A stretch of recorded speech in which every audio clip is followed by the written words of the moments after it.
बिस्मिल्लाहिर्रहमानिर्रहीम। Infertility doctor वकार भुट्टा digital channel खन्नापुर Rawalpindi से आपकी खिदमत में हाजिर हूँ।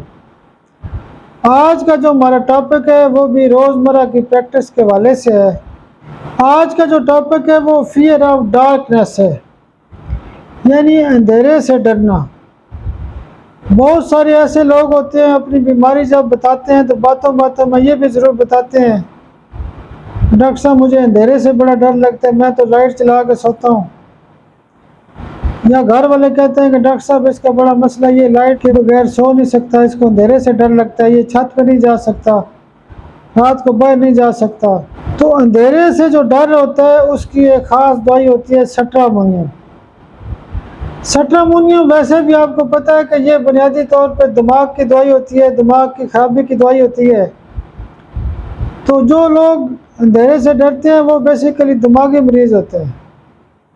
सट्रामोनियम जो है वो अंधेरे से डर की एक ख़ास दवाई है।